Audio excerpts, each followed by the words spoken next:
Screen sharing start है और pencil of कर दी है। तो क्या पढ़ा रहे हैं, कौन सा पेपर आपको पढ़ाया जा रहा है? जी, आपको हम पढ़ा रहे हैं कॉर्पोरेट अकाउंटिंग वाला पेपर। और कॉर्पोरेट अकाउंटिंग में अभी बेसिक चल रहा है, फंडामेंटल चल रहा है, कह लीजिए इंट्रोडक्शन चल रहा है। तो फाइनेंशियल अकाउंटिंग पढ़ाई जा रही है, सॉरी कॉर्पोरेट अकाउंटिंग पढ़ाई जा रही है और इंट्रोडक्शन चल रहा है। कंपनी क्या होती है बता दिया हमने कि कंपनी कहते किसने।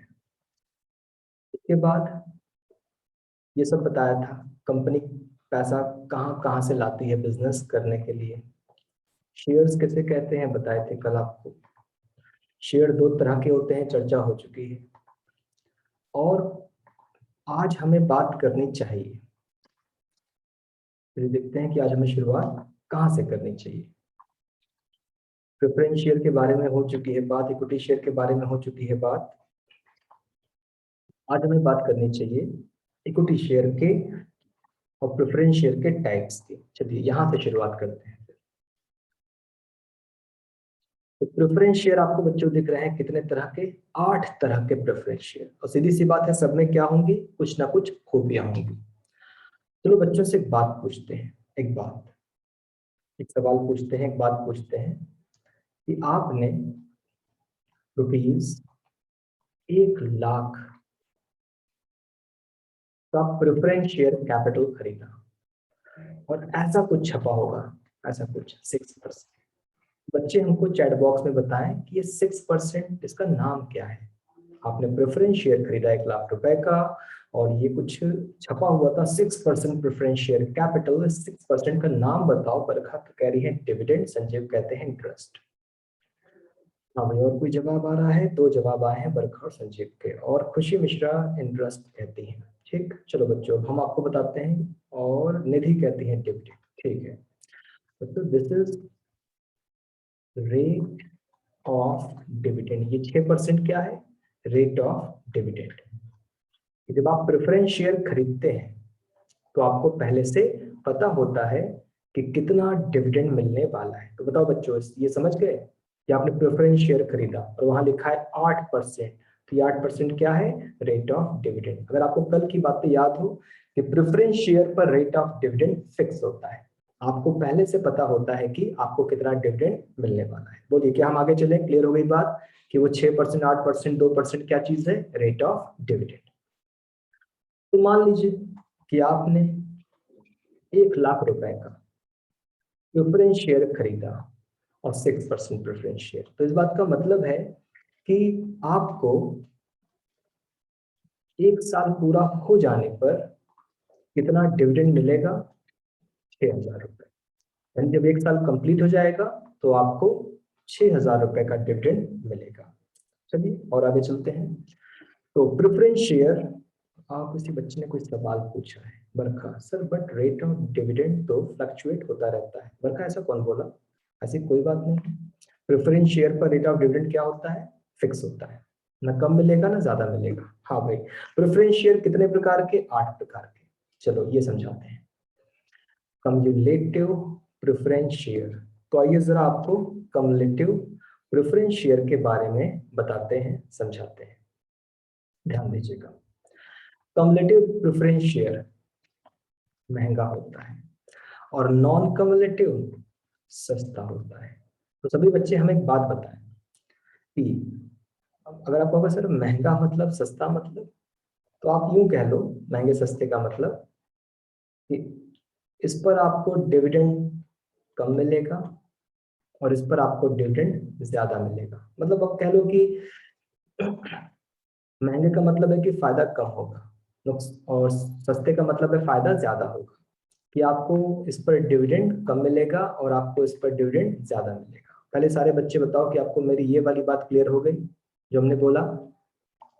यहाँ तक की चर्चा क्लियर है आपको कि कम्युलेटिव प्रेफरेंस शेयर ये महंगा पड़ता है। महंगा मतलब डिविडेंड कम मिलता है।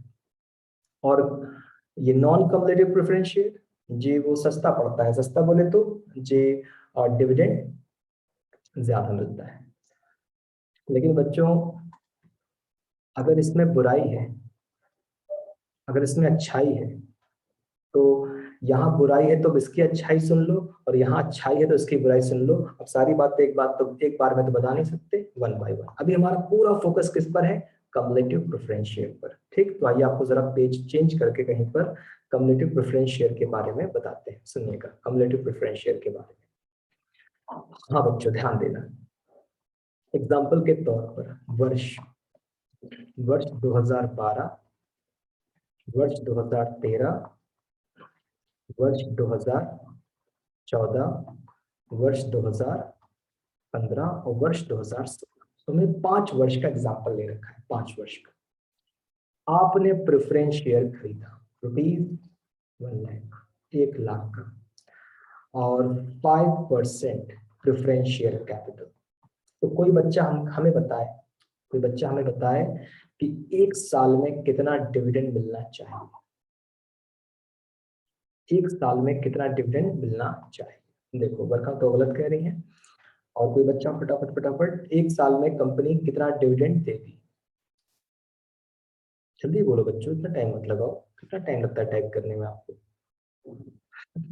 बरखा कह रही है 50,000, संजीव समीर कह रहे हैं ₹1। अच्छा भाई, तो रहने दो, आपसे पूछते ही नहीं है, खुद ही बता देते हैं, पता नहीं क्या बोले जा रहे हो। हमारा क्वेश्चन क्या था? अरे हमारा क्वेश्चन था 1 साल में कितना रुपया डिविडेंड मिलेगा। अरे 1 लाख का 5% 5,000 मिलेगा, और क्या, पता नहीं कितनी कठिन बात हमने पूछ ली कि आपसे बताते नहीं बन रहा है।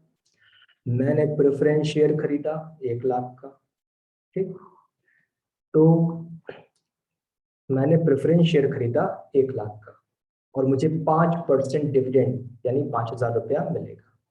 बोलो आगे बढ़े यहाँ तक? अभी तो यही में प्रॉब्लम हो गई, छोटा सा क्वेश्चन में ही प्रॉब्लम हो गई। आगे बढ़े यहाँ तक, कोई दिक्कत? कि मुझे हर साल कितना डिविडेंड मिलेगा? 5,000 मिलेगा।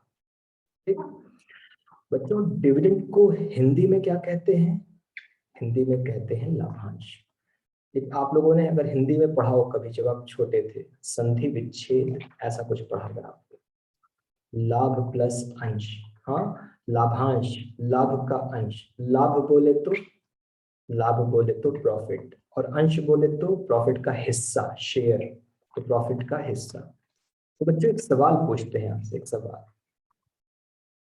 कंपनी को प्रॉफिट होता है तो वो डिविडेंड बांटती है, लाभांश बांटती है। कंपनी को लॉस होगा तो, कंपनी को घाटा होगा तो क्या वो डिविडेंड बांटेगी, हाँ या ना? कंपनी को प्रॉफिट होता है वो डिविडेंड बांटती है, लाभ हुआ है लाभांश बांटो, हानि हुई है तो, लॉस हुआ है तो क्या वो डिविडेंड बांटेगी?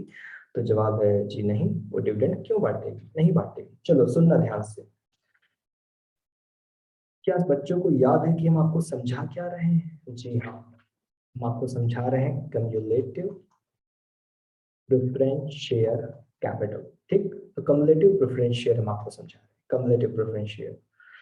और बच्चों जल्दी से मैं याद दिलाओ कि 1 साल में कितना डिविडेंड मिलना चाहिए, जल्दी से देख के बताओ। है सामने है, फिर भी आप टाइप करके बोलो। हाँ, बच्चे कह रहे हैं 5,000। जी हाँ, तो मुझे कितना डिविडेंड मिलना चाहिए? 5,000। अब सुनना बच्चों, सन 2012 में कंपनी को हुआ है लॉस, तो हमें बताओ आपके सन 2012 में कंपनी को लॉस हुआ है, तो क्या वो डिविडेंड देगी 5,000 हमें?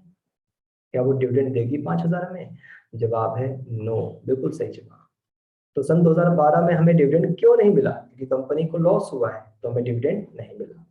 बच्चों मेरा अगला क्वेश्चन, 2013 में कंपनी को फिर से लॉस हो गया है, तो बताओ क्या इस साल हमें 5,000 का डिविडेंड मिलेगा जो हमारा हक है?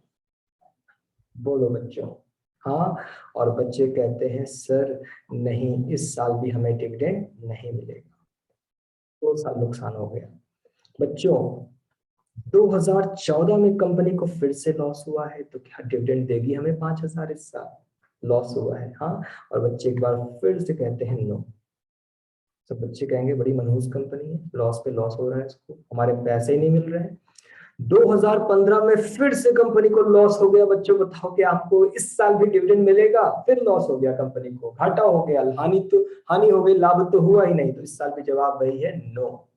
बच्चों फाइनली 2016 में कंपनी को क्या हो गया, प्रॉफिट। तो बताओ क्या हमें डिविडेंड मिलेगा, क्या हमें डिविडेंड मिलेगा? हाँ मिलेगा, बिल्कुल मिलेगा। 2016 में क्या हुआ है, प्रॉफिट कंपनी को, और कंपनी ने हमें डिविडेंड दे दिया कितना, 25,000। कोई बच्चा हमको समझा सकता है कि ये सर ये क्या 25,000? क्या कोई बच्चा हमको बता सकता है कि सर 25,000?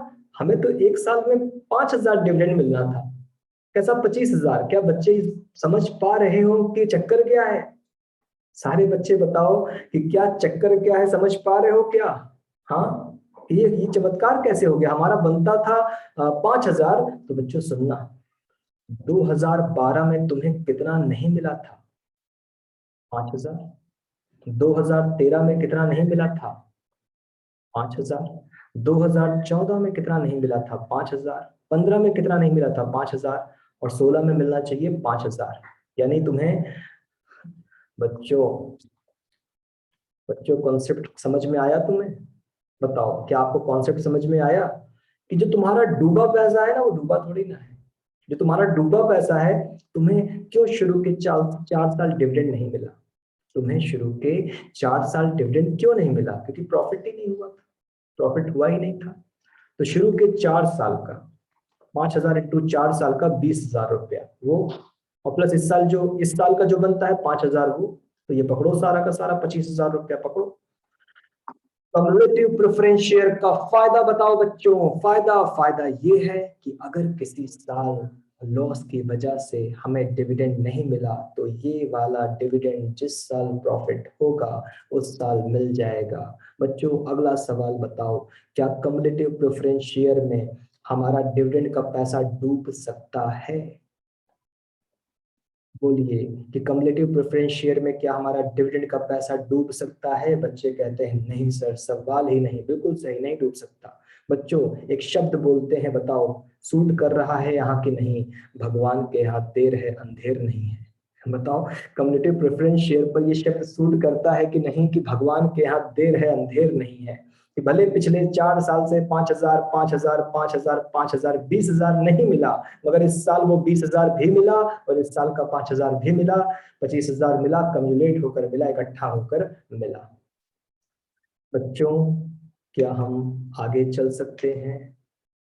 क्या आप सभी को बात समझ में आ चुकी है कि what is cumulative preference share? बोलिए बच्चों कि क्या कॉन्सेप्ट आपका क्लियर है कि what is cumulative preference share? हाँ।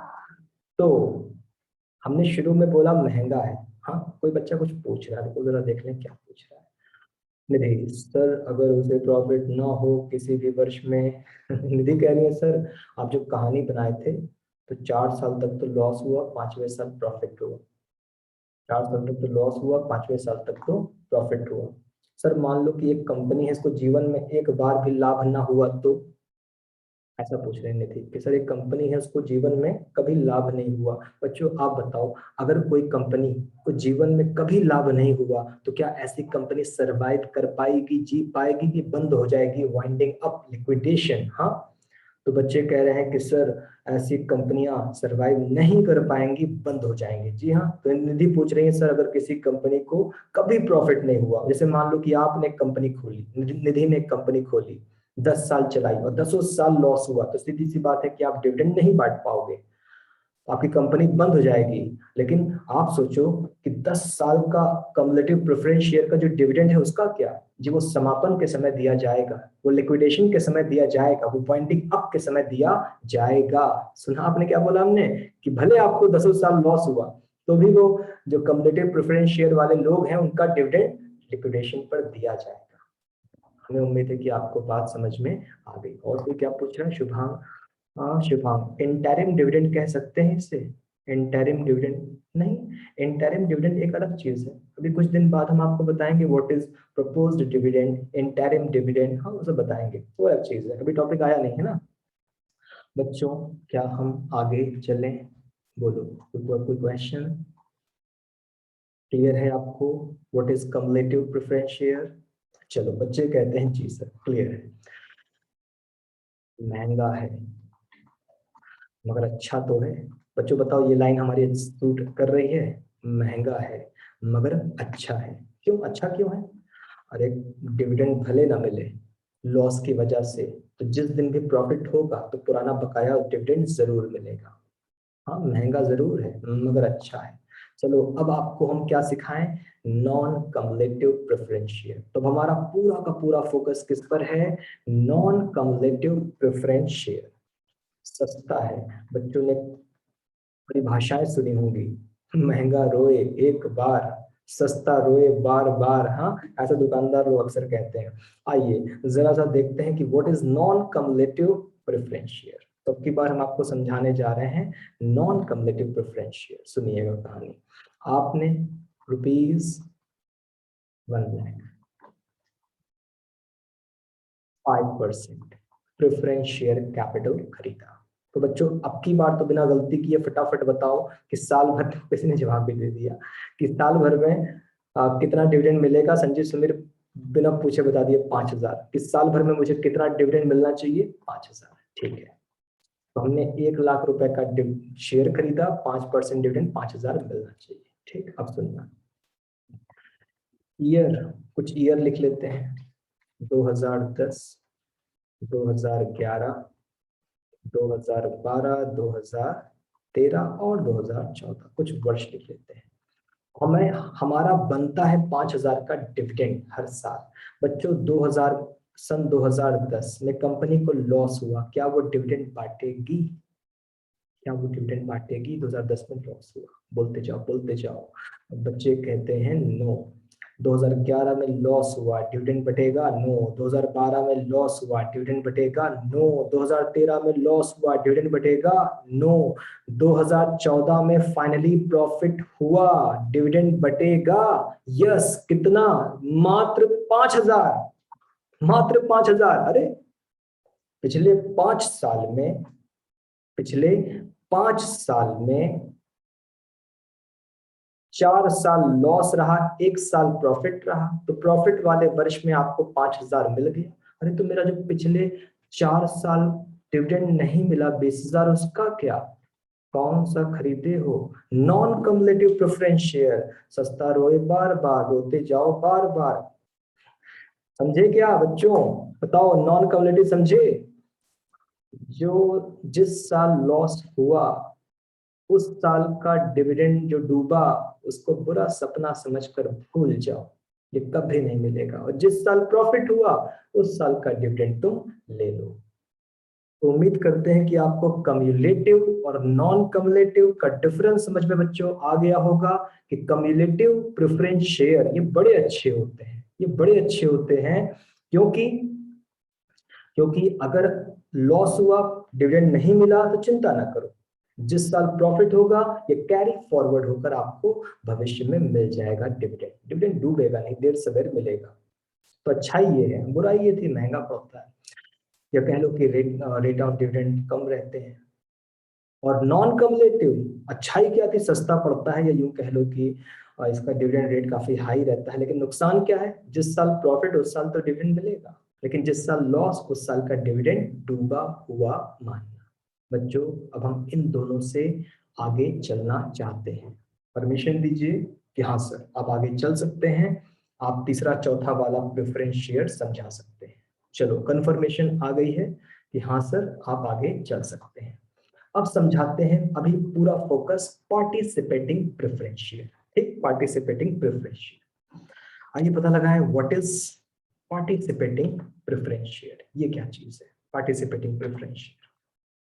ध्यान दीजिए।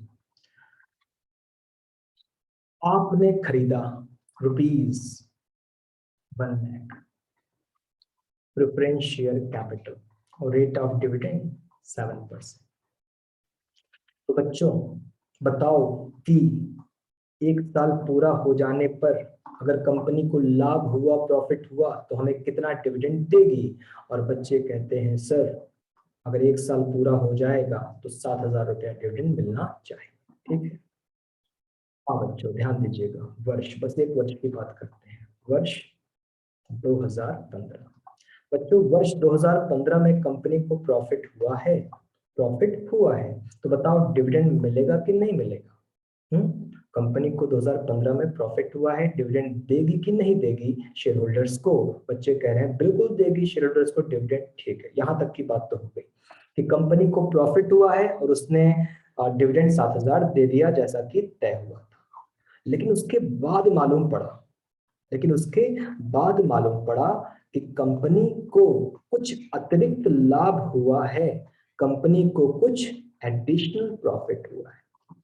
तो बाद में मालूम पड़ा कि कंपनी को कुछ एडिशनल प्रॉफिट हुआ है, कुछ अतिरिक्त लाभ हुआ है। ठीक है, तो कभी कभी ऐसा होता है कि आपको कुछ एडिशनल प्रॉफिट हो जाता है, एक्स्ट्रा प्रॉफिट हो जाता है। तो कंपनी को कुछ एडिशनल प्रॉफिट हुआ है, कंपनी ने उस एडिशनल प्रॉफिट में से भी आपको कुछ प्रॉफिट दिया, कुछ डिविडेंड दिया। तो सोचो, आपसे तय कितना हुआ था? 7,000, लेकिन आपको मिला कितना? 9,000। तो इस बात का निष्कर्ष क्या निकला? इस बात का निष्कर्ष ये निकला कि अगर आपसे जो तय हुआ है वो तो आपको मिलेगा ही, लेकिन अगर कंपनी को एडिशनल प्रॉफिट हुआ, अतिरिक्त लाभ हुआ, उनके पास अभी और प्रॉफिट बचा है, तो उसमें भी आपको हिस्सा देंगे, आप उसमें भी पार्टिसिपेट कर सकते हो। तो ये होते हैं कौन? ये होते हैं हमारे पार्टिसिपेटिंग प्रेफरेंशियल, ये वाले कि हमारा जितना तय हुआ है वो तो हमको मिलेगा ही, और कंपनी के पास अगर कोई एक्स्ट्रा एडिशनल प्रॉफिट बचा हुआ है तो उसमें से भी हमें हिस्सा मिलेगा। तो ये है पार्टिसिपेटिंग प्रेफरेंशियल। और पक्की बात है बच्चों ने अब तक सेंस लगा लिया होगा what is non participating preferential. सुनना कि what is non participating preferential. हाँ भाई, आपका क्या तय हुआ है जी? हमारा 7% तय हुआ है, तो आपको कितना मिलना चाहिए? 7,000। अच्छा, कंपनी को एडिशनल प्रॉफिट हुआ है, हमसे क्या मतलब, हम तो नॉन पार्टिसिपेटिंग है ना, हमसे क्या मतलब, हमारा जितना तय हुआ है उतना मिलेगा, ना कम ना ज्यादा। तो नॉन पार्टिसिपेटिंग को कंपनी के एडिशनल अतिरिक्त लाभों में कोई हिस्सा नहीं मिलता, जितना तय हुआ है उतना मिलता है, 40 कौड़ी 1 रुपया भी ज्यादा नहीं मिलता। तो ये होते हैं नॉन पार्टिसिपेटिंग प्रेफरेंस शेयर। तो बच्चों बताओ कि क्या आपको पार्टिसिपेटिंग और नॉन पार्टिसिपेटिंग दोनों प्रेफरेंस शेयर क्लियर हो गए हैं बच्चों? बोलो। हाँ भाई, बच्चे कह रहे हैं जी सर हमें क्लियर हो गया है, पार्टिसिपेटिंग भी क्लियर है और नॉन पार्टिसिपेटिंग भी क्लियर है। चलिए तब आपको ले चलते हैं आगे और 5वां नंबर बताते हैं। 5वां नंबर ध्यान दीजिएगा, 5 नंबर पर आ रहा है रिडीमेबल प्रेफरेंस शेयर। चलो पहले हम डेफिनेशन आपको बताते हैं, फिर परिभाषा क्या है रिडीमेबल की। रिडीमेबल प्रेफरेंस शेयर ऐसे प्रेफरेंस शेयर जिनका पैसा कंपनी को अपनी लाइफ में वापस करना है, ऐसे प्रेफरेंस शेयर जिनका पैसा कंपनी अपनी पूरी जिंदगी नहीं रख सकती, तो उन्हें हम कहते हैं रिडीमेबल प्रेफरेंस शेयर। तो बच्चों बताओ कॉन्सेप्ट क्लियर हुआ क्या? कि रिडीमेबल प्रेफरेंस शेयर माने ऐसे प्रेफरेंस शेयर जिनका पैसा कंपनी को अपने जीवन काल में वापस करना है, अपनी लाइफ में वापस करना है, जिनका पैसा कंपनी कभी भी नहीं रख सकती, मतलब लाइफ टाइम नहीं रख सकती, तो ऐसे प्रेफरेंस शेयर क्या कहलाते हैं? ये वो कहलाते हैं रिडीमेबल प्रेफरेंस शेयर। हम एक सवाल पूछेंगे, कंपनी कंपनी प्रेफरेंस शेयर का पैसा कितने दिनों में वापस कर देती है? विदिन विदिन जी हाँ, कितने वर्षों में पैसा वापस कर देती है? Within 20 years. बिल्कुल सही जवाब। किधर कंपनी प्रेफरेंस शेयर का पैसा हद से हद मैक्सिमम 20 ईयर्स में वापस कर देती है। तो आपको रिडम्पशन पीरियड भी पता है, ठीक। रिडीमेबल प्रेफरेंस शेयर ऐसे प्रेफरेंस शेयर जिनका पैसा कंपनी को अपने जीवन काल में लौटाना है, 20 साल के अंदर लौटाना है, तो वो होते हैं रिडीमेबल प्रेफरेंस शेयर। अच्छा, अब इसकी डेफिनेशन सुनना। ऐसे प्रेफरेंस शेयर जिनका पैसा कंपनी अपनी लाइफ में वापस नहीं करेगी, ऐसे प्रेफरेंस शेयर जिनका पैसा कंपनी अपनी लाइफ में वापस नहीं करेगी, तो ऐसे प्रेफरेंस शेयर को क्या बुलाते हैं? Irredeemable preference share. बताओ बच्चों, कॉन्सेप्ट क्लियर हुआ आपका? कि ऐसे प्रेफरेंस शेयर जिनका पैसा कंपनी अपनी लाइफ में तो वापस नहीं करेगी, जब तक कंपनी बंद ना हो जाए तब तक तो वापस नहीं करेगी, तो इसको बोलते हैं इररिडीमेबल प्रेफरेंस शेयर। ठीक, जी हाँ। अच्छा बच्चे बात सुनना, डायनासोर। डायनासोर नाम सुना है आपने? डायनासोर मूवी भी देखी होगी, तो आपने नाम भी सुना होगा, मूवीज भी बहुत सारी आई हुई हैं, एक से बढ़कर एक। ठीक, तो डायनासोर छोटा होता है कि बड़ा होता है? बोलो बच्चों, छोटा होता है कि बड़ा? आपको पता सर मूवी में तो हर तरह का दिखा था, हर तरह का, लेकिन कह लो कि बहुत बड़ा होता है, काफी बड़ा होता है, बहुत बड़ा होता है। बच्चों असली में होता है क्या? आजकल प्रेजेंट टाइम होता है क्या असली में? कि हाँ हम गए थे, दिल्ली गए थे, टहल रहा था वहां पर, लखनऊ गए थे, वहां घूम रहा था। हाँ, तो बच्चों आप एक बात बताओ कि डायनासोर सिर्फ सिर्फ कहानियों में है, किताबों में है, मूवीज में है, लेकिन होते तो नहीं है ना आजकल? आजकल होते तो नहीं है ना? हाँ, डायनासोर कहानियों में है, किताबों में है, मूवीज में है, मगर आजकल प्रेजेंट टाइम वो नहीं है। तो आपको वैसे डायनासोर कहाँ पकड़ दिए? ये देखो, इररिडीमेबल प्रेफरेंस शेयर किताबों में है, किताबों में है, परिभाषाओं में है, असली दुनिया में नहीं होते। बच्चों सुनो, क्या क्या कहा हमने? हमने बोला किताबों में है, किताबों में होंगे, नोट्स में होंगे, लेकिन असली दुनिया में नहीं होते। मतलब अरे प्रतिबंध लग गया भाई, आज नहीं जमाना हो गया, आप लोग के जन्म से पहले, जितना कि हमें याद है 1996 में कंपनी लॉ बोर्ड हुआ करता था। तो 1996 में कंपनी लॉ बोर्ड हुआ करता था। आजकल तो आप लोग यूं कहते हो, आजकल आप लोग कहते हो NCLT, national company law tribunal. वो उस जमाने नहीं था। तो NCLT उस जमाने नहीं था, उस जमाने कौन हुआ करता था? CLB, company law board. तो 1996 में कंपनी लॉ बोर्ड वालों ने एक सर्कुलर जारी किया था, नोटिफिकेशन जारी किया था, और सारी कंपनियों को बैन कर दिया था, अब कोई भी ये वाला प्रेफरेंस शेयर मत बेचना, अब कोई भी ये वाला प्रेफरेंस शेयर मत बेचना। कौन वाला? इररिडीमेबल। तो उसके बाद से एक भी, उस नोटिफिकेशन के बाद से एक भी कंपनी ने इररिडीमेबल प्रेफरेंस शेयर इशू नहीं किया। इसका मतलब अब असली दुनिया में ये वाले शेयर होते ही नहीं। बच्चों बोलो, कॉन्सेप्ट क्लियर हो गया? कि भले हम परिभाषाएं याद कर लें, ऐसे प्रेफरेंस शेयर, ऐसे प्रेफरेंस शेयर जिनका पैसा कंपनी अपने जीवन काल में न लौटाए, वो है इररिडीमेबल प्रेफरेंस शेयर। तो भले हम परिभाषा याद कर लें, लेकिन ऐसा असली दुनिया में नहीं है। ये बातें किताबों तक है, असली दुनिया में गलत है। बरखा सेठ क्या कहती है? ओ समझ गए, मतलब पैसे वापस नहीं आएंगे। और बरखा पूछती है, सर ऐसा क्यों? बरखा ऐसा क्यों? देखो, जो कंपनी का असली मालिक होता है वो होता है इक्विटी शेयर होल्डर। ये कंपनी का असली मालिक है, इक्विटी शेयर होल्डर। और इक्विटी शेयर होल्डर की इनका क्या मामला है? ये अपना पैसा कंपनी की लाइफ में वापस नहीं लेते। लेकिन जो प्रेफरेंस शेयर होल्डर है, प्रेफरेंस शेयर होल्डर, इसको वोटिंग राइट्स नहीं है, मालिकाना हक नहीं है, वोट नहीं डाल सकता। तो तो कहा गया भाई तुम अपना पैसा लेके वापस चले जाना, तुम मालिक नहीं हो, तुम अपना पैसा लेकर वापस चले जाना। अब उस जमाने क्या था कि इनका पैसा भी वापस नहीं करना है, इनका पैसा भी वापस नहीं करना है, तो दोनों में फर्क क्या रह गया? तो दोनों को डिफरेंशिएट किया गया, अलग अलग किया गया।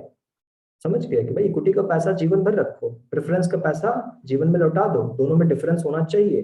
कि वोट ये डालता है, वोट ये डालता नहीं, मालिक ये है, वो मालिक है नहीं, मैनेजमेंट पार्टिसिपेट तुम करते हो, वो करता नहीं, तो डिफरेंस होना चाहिए ना दोनों का। ये बात थी बच्चों। क्या कॉन्सेप्ट क्लियर है आपका? यहाँ 8 तरह के प्रेफरेंस शेयर हैं, 8 तरह के।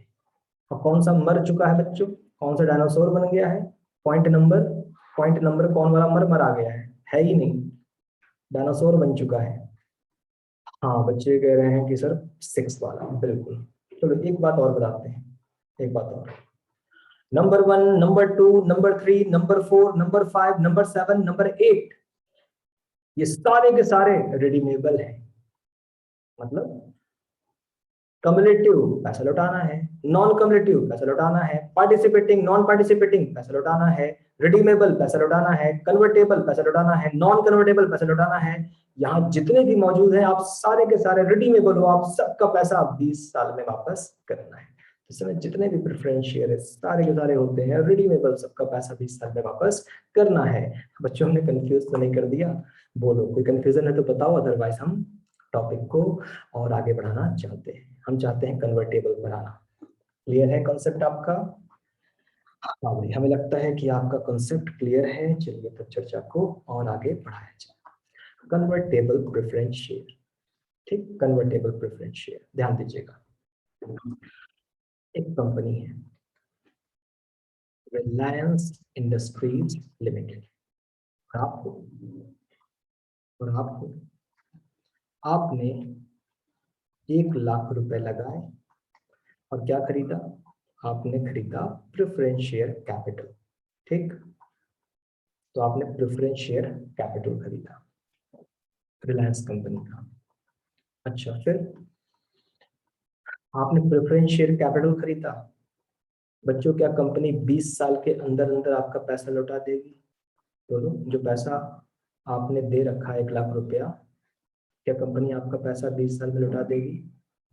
बच्चे कह रहे हैं हाँ सर, कंपनी 20 साल में पैसा आपका लौटा देगी। जरूरी नहीं कि 20 साल में, आपका उनका एग्रीमेंट और छोटा भी हो सकता है, 5 साल, 3 साल, 6 साल, 8 साल, 10 साल। चलो मान लो कि आपका एग्रीमेंट उनसे हुआ 6 साल का, 6 साल का।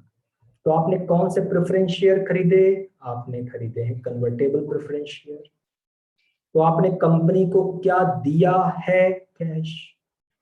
तो आपने कंपनी को क्या दिया है? कैश। प्रेफरेंस शेयर खरीदा, पैसा दिया। अब 6 साल बाद क्या होना है? 6 साल बाद कंपनी ने आपको इन्फॉर्म किया, नोटिस दी। कंपनी बोली भैया 6 साल हो गया, पैसा अपना ले जाओ, क्योंकि जीवन भर तुम पैसा रख नहीं सकते और हमारे आपके बीच का एग्रीमेंट 6 साल का था, अपना पैसा ले जाओ। आप पहुंचे, कंपनी बोली तुमने इन 8 में से कौन सा खरीदा था? आपने कहा कन्वर्टेबल। कंपनी बोली कन्वर्टेबल, अच्छा, आपके साथ आपके पास बड़े सारे ऑप्शन हैं। कंपनी बोली आपके पास बड़े सारे ऑप्शन हैं, आपने हमें 1 लाख रुपया कैश दिया था, आपने हमें 1 लाख रुपया कैश दिया था। अब आपका दिल करे तो आप हमसे कैश मांग लो 1 लाख रुपया, आपका दिल करे आप हमसे इक्विटी शेयर कैपिटल मांग लो, आपका दिल करे आप हमसे प्रेफरेंस शेयर कैपिटल मांग लो, आपका दिल करे आप हमसे डिबेंचर मांग लो, कोई और सिक्योरिटी मांग लो। तो कंपनी क्या कह रही है कि आपने प्रेफरेंस शेयर खरीदा कन्वर्टेबल वाला और 6 साल हो गया आप आए हो पैसा लेने, तो आपका दिल करे कैश मांग लो, इक्विटी शेयर मांग लो, नया प्रेफरेंस शेयर मांग लो, नया डिबेंचर, नई सिक्योरिटी, आप जो दिल करे मांग लो, हम बदल देंगे, कन्वर्ट कर देंगे। तो सारे बच्चे बताओ कि कन्वर्टेबल प्रेफरेंस शेयर समझ में आया आपको? मैंने खरीदा प्रेफरेंस शेयर, मैंने दिया था कैश, लेकिन बाजी मेरे हाथ में कि मैं चाहे उस कंपनी का इक्विटी शेयर ले लूं, प्रेफरेंस शेयर ले लूं, डिबेंचर ले लूं, बॉन्ड्स ले लूं, सिक्योरिटी ले लूं या कैश ले लूं, जो मेरा मन कहे ले लूं, मैं बदल सकता हूं। मैं जो पैसा दिया था वापसी किसी भी रूप में पा सकता हूं। ये कौन डिसाइड करेगा? शेयर होल्डर डिसाइड करेगा। कन्वर्टेबल क्लियर है बच्चों? बताओ, कन्वर्टेबल क्लियर है? दिया था कैश और वापसी में कुछ भी ले सकते हैं, कैश या security. Non convertible preference share, मैंने नॉन कन्वर्टेबल प्रेफरेंस शेयर खरीदा, मैंने कंपनी को कैश दिया। क्या कोई पूछ रहा है? Barkha, no option occur in non convertible preference share. पता नहीं पूछ रहे हो कि बता रही है। हाँ, तो हम बोल रहे हैं कि अब की क्या समझा रहे हैं? Non convertible preference share. जी, मैंने कंपनी को 1 लाख रुपया देकर नॉन कन्वर्टेबल प्रेफरेंस शेयर खरीदा, 5 साल का एग्रीमेंट। 5 साल बाद कंपनी बोली भैया तुमने 1 लाख रुपया दिया था, प्रेफरेंस शेयर खरीदा था, 5 साल हो गए, पैसे ले जाओ। और आपसे कहा तुम्हें हम सिर्फ कैश देंगे, तुम्हारे पास कोई ऑप्शन नहीं है। तुमने भी हमको 5 साल पहले कैश दिया था, कंपनी भी तुमको वापस सिर्फ कैश करेगी, तुम्हारे पास कन्वर्ट करने का, परिवर्तन करने का कोई विकल्प, कोई ऑप्शन नहीं है। तो कौन सा प्रेफरेंस शेयर है? Non convertible. मैंने प्रेफरेंस शेयर खरीद कर कैश दिया था, तो 5-10 साल बाद मुझे भी वापस क्या मिलेगी? कैश मिलेगी। नॉन कन्वर्टेबल, मेरे पास कन्वर्ट करने का, परिवर्तन करने का कोई अधिकार नहीं है। बच्चों, क्या आप सभी को 8 तरह के प्रेफरेंस शेयर क्लियर हैं? क्या आपको इनमें से कोई क्रॉस क्वेश्चन पूछना है? अगर पूछना है तो चैट बॉक्स में फटाफट से आप पूछिए, अदरवाइज हम टॉपिक को आगे बढ़ाना चाहते हैं। तो बच्चों ने फिलहाल बोल रखा है क्लियर है। चलो, तो प्रेफरेंस शेयर 8 प्रकार के। चलो जरा इक्विटी के टाइप्स आपको दिखा दें। आमतौर पर किताबों में ऐसा लिखा नहीं होता टाइप्स ऑफ इक्विटी शेयर, लेकिन प्रैक्टिकली जितना हमें नॉलेज है, हमने 3 तरह के इक्विटी शेयर देखे हैं। तो आइए जरा 3 तरह के इक्विटी शेयर डिस्कस करें। एग्जाम में 2 मार्क्स में हमने ऐसा देखा है सवालों को आते हुए। इक्विटी शेयर, 3 तरह के इक्विटी शेयर। आइए, पहला क्या है? Right share. राइट शेयर समझते हैं। तो अब तक प्रेफरेंस शेयर के चल रहे थे टाइप्स, अब आ गया है इक्विटी शेयर के टाइप्स। चलो देखें इक्विटी शेयर के टाइप्स में राइट शेयर, जिसे हिंदी में क्या बुला सकते हैं, हिंदी लिखी तो नहीं है, लेकिन इसको हिंदी में कहते हैं अधिकार अंश। राइट शेयर, अधिकार अंश। तो बच्चों आपको बताते हैं कि राइट शेयर क्यों बना। राइट शेयर क्यों बना, चलो इस बारे में बताते हैं। राइट शेयर क्यों बना, एक छोटी सी कहानी सुनाएंगे जब राइट शेयर नहीं था, फिर दूसरी कहानी बताएंगे कि राइट शेयर जब आया। ठीक है, तो अभी जो कहानी बताने जा रहे हैं वो है बिफोर। बिफोर माने जब राइट शेयर जैसी चीज नहीं थी। बाद में हमारे मिनिस्टर्स को लगा, बाद में हमारे कंपनी लॉ बोर्ड को लगा उस जमाने कि भाई राइट शेयर बनाने चाहिए, तो राइट शेयर बना। तो कहानी सुनो जब राइट शेयर जैसी कोई चीज नहीं थी। ठीक, सुनिएगा। एक्स लिमिटेड एक कंपनी, ठीक, एक्स लिमिटेड एक कंपनी, और इस कंपनी के शेयर्स कितने इश्यू किए। एक कंपनी थी और उस कंपनी ने शेयर इश्यू किए, लोग मान लेते हैं 10,000। कितने शेयर? 10,000। एक कंपनी ने 10,000 शेयर इश्यू किए। एक बहुत अमीर आदमी था, मिस्टर राम, और राम ने उस 10,000 शेयर में कितने शेयर खरीद लिए? 4,000 शेयर खरीद लिए। बच्चों बताओ, इतनी कहानी क्लियर है आपको कि एक कंपनी थी, उसने शेयर बेचे 10,000, और 10,000 शेयर्स में 4,000 शेयर किसने खरीदे? राम ने। इसका मतलब बाकी लोगों ने कितने खरीदे? 6,000 बाकी लोगों ने। बच्चों आप सोचो कि कंपनी के 10,000 शेयर में कितने शेयर राम के पास है? 4,000। क्या बच्चों कल वाली क्लास में हमने ऐसा कुछ कहा था, एक शेयर एक वोट के बराबर होता है? इक्विटी शेयर के बारे में हमने ऐसा कुछ कहा था कल कि एक इक्विटी शेयर एक वोट के बराबर होता है। याद आया? हाँ, याद आया आपको? तो बच्चों कंपनी के 10,000 वोट में 4,000 वोट किसके पास है? राम के पास। तो सोचो, तो बच्चों सोचो आप कि कंपनी में जब भी मीटिंग्स होती होंगी और जब भी कोई फैसला लेना पड़ता होगा, फैसला, तो कंपनी में जब भी कोई मीटिंग्स पर होती होंगी, जब भी कोई फैसला लेना होता होगा, तो लगभग 40% वोट किसके पास है? राम के पास। तो क्या आप मानते हैं कि राम एक ऐसा शख्स है जो कंपनी के बड़े से बड़े फैसले को अपने पक्ष में करवाने में सक्षम है? आप बताओ कि राम के पास क्या बहुत ज्यादा वोट है? क्या लगभग आधा वोट तो हमारे ही पास है। आप सभी जानते हो बच्चों क्या चीज, आप सभी जानते हो कि जीतने के लिए 51% वोट चाहिए। हाँ, और आप एक बात और भी जानते हो क्या, कि हर आदमी वोट डालने थोड़ी ना आता। बोलो, ये वाली बात समझे कि नहीं समझे आप, कि जीतने के लिए 51% वोट चाहिए और हर आदमी वोट डालने नहीं आता। मतलब कहने का मतलब कंपनी में भले 10,000 शेयर्स हैं, 10,000 वोट हैं, लेकिन मालूम पड़ा वोट डालने पहुंचे कितने? 7,000 लोग वोट डालने पहुंचे, और 7,000 में अकेले राम कितना वोट डाल रहे हैं? 4,000। क्या कुछ समझ रहे हो बच्चों मेरी बात, क्या क्या क्या कह रहे हैं प्रैक्टिकली? हाँ, तो आगे चलते हैं, आगे चलते हैं, आसान करते हैं शब्दों को, कि राम के पास 10,000 इक्विटी शेयर में 4,000 इक्विटी शेयर अकेले हैं, 40% वोटिंग राइट्स। और जब भी कंपनी में कोई भी फैसला लेना होता है तो वोट पड़ते हैं, और राम का इतना ज्यादा वोट है कि राम जिस तरफ वोट डाल दें वो बात मान ली जाती है। वो हाथ की तरफ वोट डाल दें तो हाँ, ना की तरफ तो ना। सारे बच्चों आपको यहां तक की कहानी क्लियर है? कहानी को थोड़ा सा आगे बढ़ाएं, बोलो कहानी को थोड़ा सा आगे बढ़ाएं। हाँ, बच्चे कह रहे हैं क्लियर है। अब सुनना, ठीक, अब सुनना। राम बड़ा खुश है भाई, क्यों? अरे इस कंपनी में जब भी कोई फैसला होता है तो वोट पड़ता है, तो 40% वोट तो मेरे पास है, लगभग आधे वोट तो मेरे पास है, मैं जहां डालता हूँ वहां जीत जाती है। अच्छा, अब 2 साल के बाद, अब 2 साल के बाद कंपनी ने दोबारा तो कंपनी ने क्या किया, दोबारा से शेयर इशू किए। तो कंपनी ने दोबारा शेयर बेचे, शेयर इशू किए। ठीक, और एक बात और, चुपके से धीरे से, मतलब कंपनी कंपनी के जो डायरेक्टर्स हैं, कंपनी के जो डायरेक्टर्स हैं वो बहुत जलते हैं किससे, राम से। क्यों? कि राम जब भी वोट डालता है, जिधर डालता है वही बात मानी जाती है। तो कंपनी के डायरेक्टर्स बहुत जलते हैं राम से, क्योंकि राम का बहुत तगड़ा पावर है, कंपनी में कंट्रोल है बहुत ज्यादा। तो डायरेक्टर्स ने चुपके से, चुपके से धीरे से शेयर्स बेचे। कितने शेयर्स बेचे? 30,000 शेयर्स बेचे, 30,000 चुपके से। तो बच्चों चुपके से बेचा, धीरे से बेचा, राम को पता ही नहीं चला, राम को पता ही नहीं चला।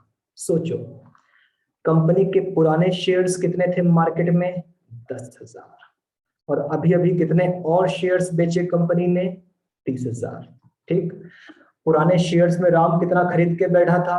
पुराने शेयर्स में राम कितना खरीद के बैठा था? 4,000। और नए वाले शेयर्स में राम कितना खरीदा है? उसको पता ही नहीं था, चुपके से, उसको पता ही नहीं। तो राम के पास अभी भी 4,000 शेयर है, क्योंकि उसको पता ही नहीं, उसको पता ही नहीं चला कि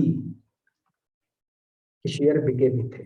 तो बच्चों अब कंपनी के पुराने 10,000, नए 30,000 मिलाकर 40,000 शेयर्स मार्केट में है, लेकिन राम को ये बात पता ही नहीं थी, तो उसके पास कोई भी शेयर्स बढ़े नहीं है। बच्चों क्या अब राम के पास मात्र 10% वोट है?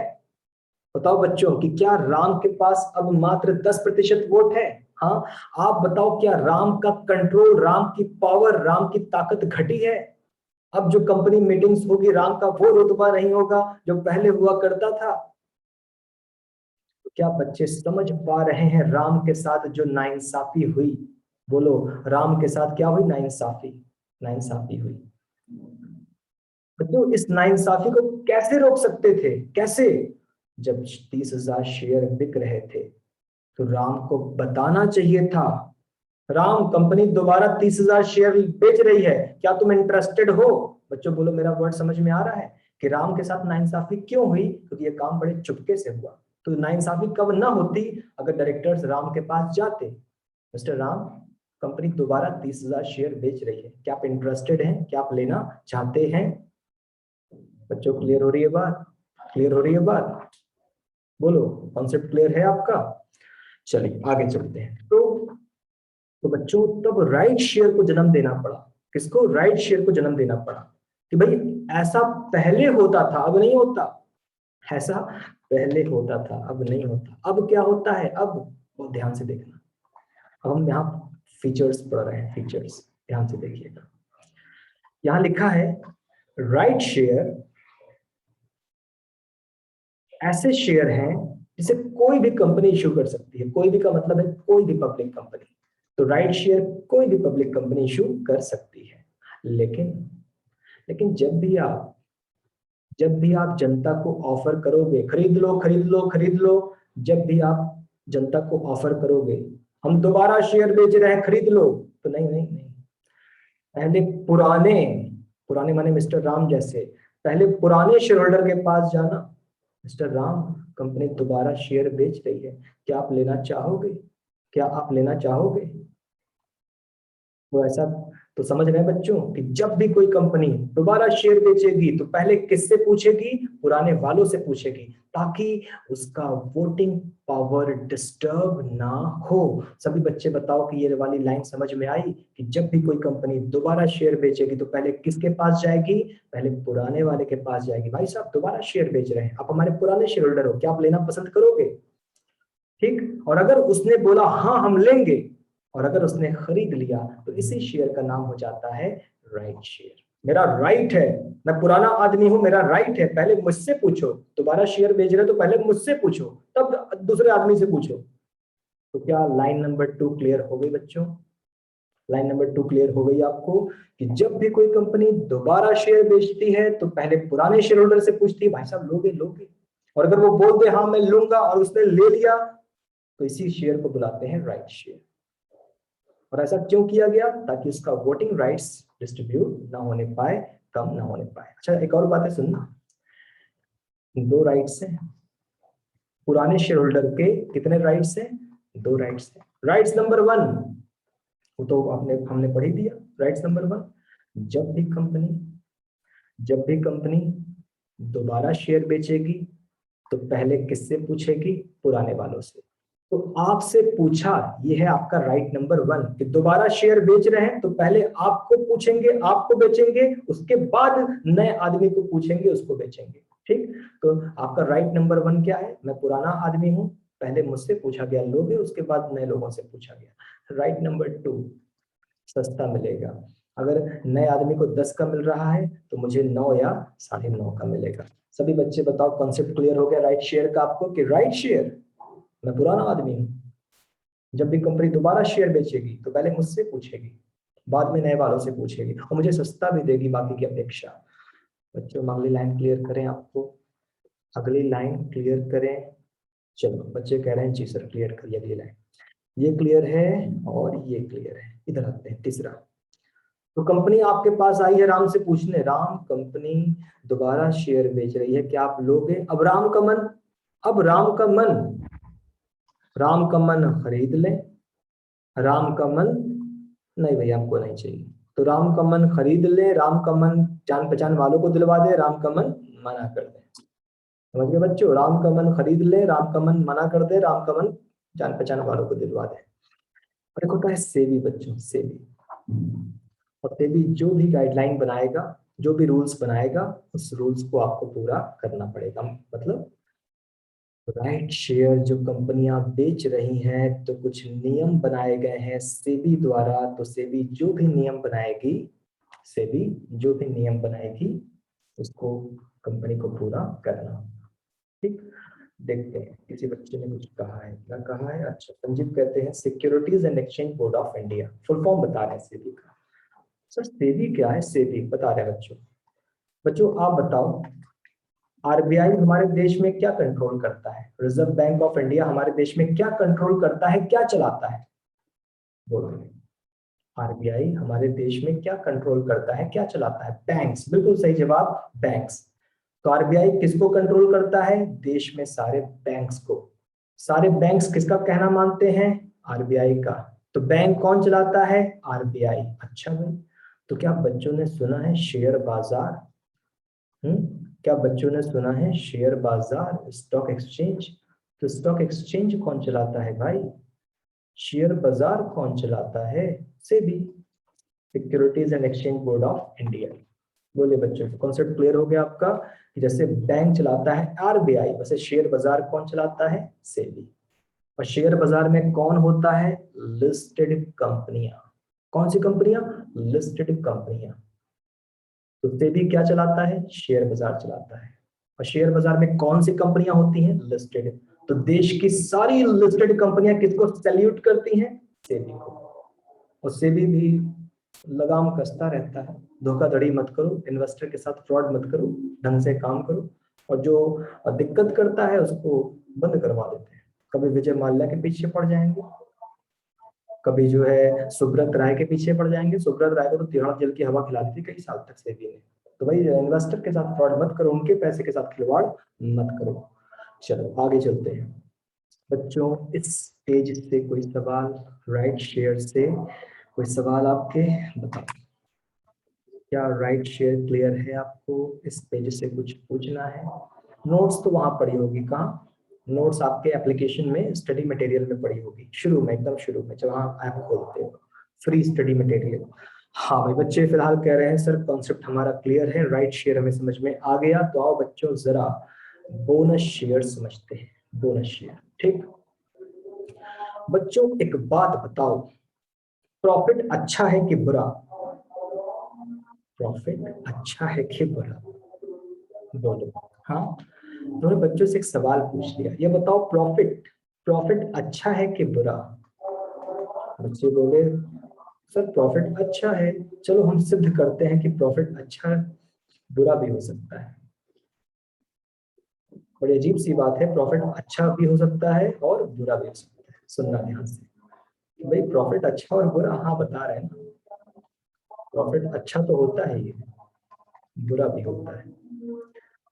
आइए बात करें प्रॉफिट भला बुरा कैसे हो सकता है, बता रहे हैं, ध्यान से सुनना। प्रॉफिट दो प्रकार के होते हैं, cash profit, non cash profit. ये होता है अच्छा और ये होता है बुरा। ठीक, सुनिए ध्यान से, पहले अच्छा प्रॉफिट बता दें। अच्छा, आपके पास एक जमीन है, उस जमीन की कॉस्ट 1 लाख है, आपने जमीन को बेच दिया।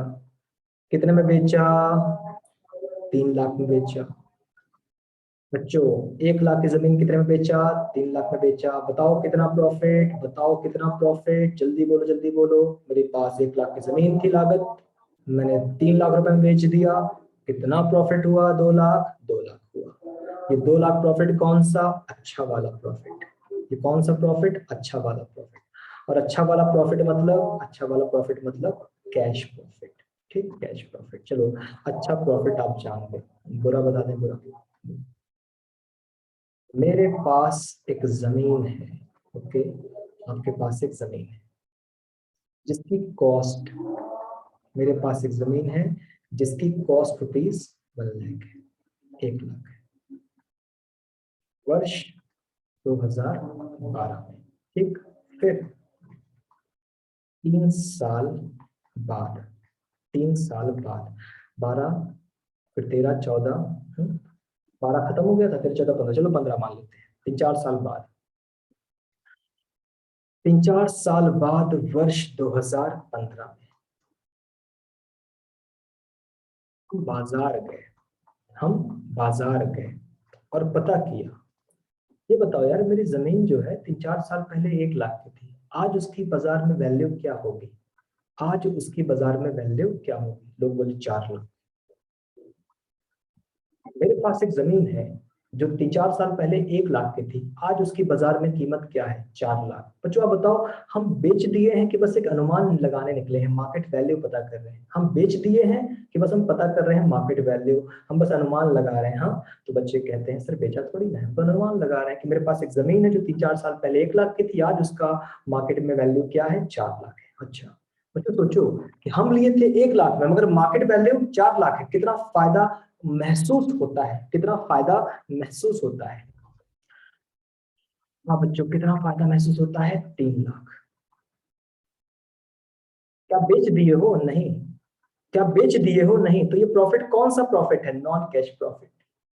तो बच्चों कैश तो नहीं है ना आपके पास, तो सारे बच्चे बताएं कि क्या उनको समझ में आ रही है बात की? प्रॉफिट दो तरह के हो रहे हैं, बेच दिया पैसा मिला तो वो प्रॉफिट कैश प्रॉफिट है, अनुमान लगा रहे हो, मार्केट वैल्यू पता कर रहे हो कि यार हम फर्नीचर लाए थे 5,000 का लेकिन अब बाजार में 8,000 का मिलता है, मुझे 3,000 का फायदा हुआ, तो ये कौन सा फायदा है? Non cash profit. तो क्या बच्चे संतुष्ट हैं कि हाँ एक प्रॉफिट ऐसा भी होता है जिस जो नॉन कैश होता है, जो कैश नहीं होता? ये कोई, अब भाई तुम्हारे पास कैश नहीं है तो प्रॉफिट किस काम का? बच्चों हाँ ना में जवाब दो कि हाँ सर हम समझ गए कि प्रॉफिट अच्छा तो होता ही है लेकिन एक प्रॉफिट बुरा भी होता है। कौन सा बुरा होता है? वो नॉन कैश प्रॉफिट। और रिवैल्यूएशन प्रॉफिट, अकाउंटिंग की भाषा में बात करो तो रिवैल्यूएशन प्रॉफिट, पुनर्मूल्यांकन लाभ, ऐसा आप कह सकते हो। चलो तुमने आपके दिमाग में बात बिठाई, प्रॉफिट बुरा भी हो सकता है। कौन वाला? नॉन कैश वाला। और लौट आते हैं क्योंकि चर्चा का विषय तो कुछ और था, ध्यान देना, ध्यान दीजिएगा। क्या समझाना है? बोनस शेयर समझाना है, बोनस शेयर। एक कंपनी परेशान है, एक कंपनी क्या है? परेशान है। क्यों परेशान है बता दें? एक कंपनी परेशान है, डिविडेंड बांट दिया, रिजर्व में ट्रांसफर कर दिया, सारे खर्चे निपटा दिए, डिविडेंड बांट दिया, रिजर्व फंड्स में ट्रांसफर कर दिया, सारे खर्चे निपटा दिए, मगर अभी भी बहुत ज्यादा लाभ बचा हुआ है, बहुत ज्यादा लाभ बचा है। तो कंपनी परेशान है, क्यों? यार डिविडेंड बांट दिया, रिजर्व में ट्रांसफर, फंड्स में ट्रांसफर सब कर लिया, फिर भी इतना सारा प्रॉफिट पड़ा हुआ है। तो बच्चों आप समझ रहे हो ना, चिंता, अरे यार ज्यादा प्रॉफिट है तो चिंता काहे कर रहे हो, तो बता चुके हैं कि ज्यादा प्रॉफिट भी बहुत अच्छा नहीं होता, और आप समझ रहे हो कि इनके पास कैसा प्रॉफिट है जो परेशान है, नॉन कैश प्रॉफिट होगा। बच्चों, कंपनी की चिंता का विषय समझ में आया आपको कि काहे चिंतित है? यार बहुत ज्यादा प्रॉफिट है, अरे तो काहे रो रहे हो? अरे यार कैश प्रॉफिट थोड़ी ना है, नॉन कैश प्रॉफिट है ना, नॉन कैश प्रॉफिट है इसलिए परेशान है। फंड्स में ट्रांसफर कर दिया, रिजर्व में ट्रांसफर कर दिया, डिविडेंड बांट दिया, फिर भी इतना सारा प्रॉफिट। क्या करें, कैसे कम करें ज्यादा प्रॉफिट को, कैसे कम करें ज्यादा प्रॉफिट को? अरे बोनस शेयर बांट दो ना, बोनस शेयर बांट दो इक्विटी शेयर होल्डर को। तो बच्चों, क्या आपको कॉन्सेप्ट क्लियर हुआ कि बोनस शेयर क्यों बांटे जाते हैं? एक कंपनी प्रॉफिट की अधिकता से परेशान है, बहुत ज्यादा प्रॉफिट, और उस प्रॉफिट को वो कम करना चाहती है, और कम कैसे करे, तो वो क्या बांट रही है? बोनस शेयर बांट के अपना वो प्रॉफिट कम कर रही है। ठीक, चलिए अब जरा लाइंस पढ़ते हैं। लाइंस, लाइंस क्या कहती हैं? लिखा है बोनस शेयर के बारे में कि ये फ्री में, ये फ्री शेयर है, फ्री शेयर, ये फ्री शेयर है, और कंपनी अपना जो प्रॉफिट का अंबार है उसमें से बांटती है।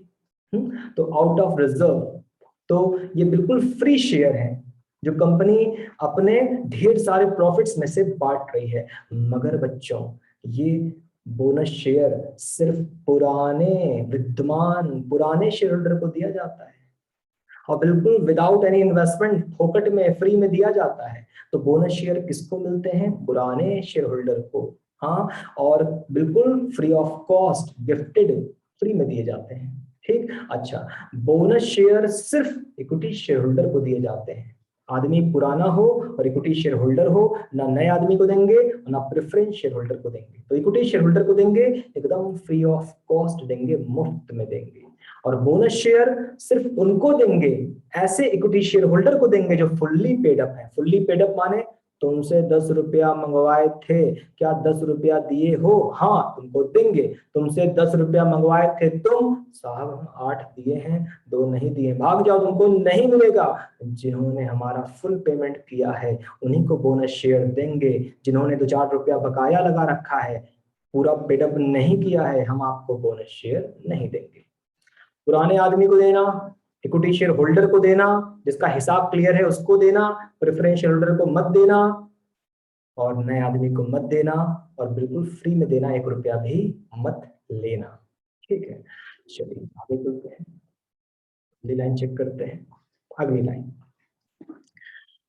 यहां लिखा है कि बैलेंस शीट में कोई असर नहीं पड़ेगा। बैलेंस शीट में कोई असर नहीं पड़ेगा, क्यों? बता रहे हैं। तुमने क्या बांटा? बच्चों एक लाइन सुनना, एक लाइन, अगर एक बाल्टी का पानी दूसरी बाल्टी में डाल दें, तो भले एक बाल्टी खाली हुई, दूसरी भर भी तो गई। बोलो, ये वाली बात समझ में आती है? अगर एक बाल्टी का पानी दूसरी बाल्टी में डाल दें, तो भले एक बाल्टी खाली हो गई, लेकिन दूसरी बाल्टी भर भी तो गई। वही हाल यहाँ पर है। एक बाल्टी का नाम है, एक बाल्टी का नाम है रिजर्व एंड सरप्लस, जहां प्रॉफिट्स भरे हैं, और एक बाल्टी का नाम है शेयर कैपिटल। ठीक, आपने कहां से पैसे निकाले? रिजर्व एंड सरप्लस से प्रॉफिट निकाला, और क्या बांट दिया? जी, बोनस शेयर बांट दिए। तो बोनस शेयर बांट दिए तो क्या बढ़ गया? Share capital. तो क्या घट गया? Reserve and surplus. तो रिजर्व एंड सरप्लस, एक बाल्टी खाली हो गई प्रॉफिट्स, और शेयर कैपिटल नाम की बाल्टी भर गई कैपिटल, और ये दोनों आइटम लायबिलिटी में होते हैं, तो लायबिलिटी के टोटल में कोई असर नहीं पड़ा। लायबिलिटी में एक लायबिलिटी कम हो गई तो एक लायबिलिटी बढ़ गई। तो लायबिलिटी अगर पहले भी 5 लाख थी तो अब भी 5 लाख होगी। तो बताओ बच्चों, ये वाली लाइन समझ में आई कि बैलेंस शीट में असर क्यों नहीं पड़ रहा है? क्योंकि एक लायबिलिटी अगर घट रही है तो दूसरी लायबिलिटी बढ़ भी जा रही है, इसलिए बैलेंस शीट के टोटल अमाउंट पर कोई असर नहीं पड़ रहा है। टोटल अमाउंट पर, बैलेंस शीट के टोटल पर कोई असर नहीं पड़ता है बोनस शेयर से। और बोनस शेयर जब बांटे जाते हैं बच्चों, बोनस शेयर जब बांटे जाते हैं तो जो क्रम होता है, क्रम, सीक्वेंस, क्रम, बोनस शेयर जब बंटते हैं तो क्रम होता है। बोनस शेयर, यार सबसे पहले इससे बांटो, सबसे बकवास प्रॉफिट, फिर इससे बांटो बकवास प्रॉफिट, फिर इससे बांटो बकवास प्रॉफिट, और सबसे अंत में इससे बांटो। और ये सब बातें आपके न्यूमेरिकल में कोई काम की नहीं है, बस थियरी मैंने यूं ही लिखवा दिया कि बोनस शेयर बढ़ता है, क्रम क्या है? पहले इससे बांटो, फिर इससे बांटो, फिर इसको खत्म करो, सबसे अंत में इसको खत्म करो। तो बच्चों बताइए, क्या आपको बोनस शेयर भी समझ में आ गया? हाँ, राइट शेयर, बोनस शेयर, और अब क्या बचा? अब बचा स्वेट इक्विटी शेयर। हम चाहते हैं अब आप सवाल पूछो, कोई प्रश्न पूछो, हम उस पर बात करें, क्योंकि अगला टॉपिक थोड़ा फंस जाएगा, हम कल वाली क्लास में डिस्कस करना चाहते हैं। बच्चों कुछ सवाल पूछना है आप पूछ सकते हैं, वरना हम क्लास को एंड करना चाहेंगे, क्योंकि आज का टॉपिक मेरा खत्म हो गया है, अगला वाला टाइम ज्यादा है। All clear? चलिए जवाब आ रहा है, क्लियर है सब कुछ। अभी हमारा इंट्रोडक्शन चैप्टर चल रहा है, अभी उसके बाद न्यूमेरिकल चैप्टर कुछ दिन बाद शुरू हो जाएगा। चलो बच्चे कह रहे हैं thanks, no doubt all clear. जी सर समझ गए। ठीक है बच्चों, अच्छी बात है कि आप समझ गए हो, कोई क्वेश्चन नहीं आ रहा है। और बच्चे बच्चे भी कम ही हैं, ज्यादा नहीं है। चलो बच्चों, तो फिर क्लास को एंड करते हैं। कल शुरुआत कहाँ से करेंगे? स्वेट इक्विटी शेयर से करेंगे। 2 मार्क्स में ये भी हो सकता है इम्पोर्टेंट। चलिए थैंक यू बच्चों, मिलते हैं हम लोग कल वाली क्लास में।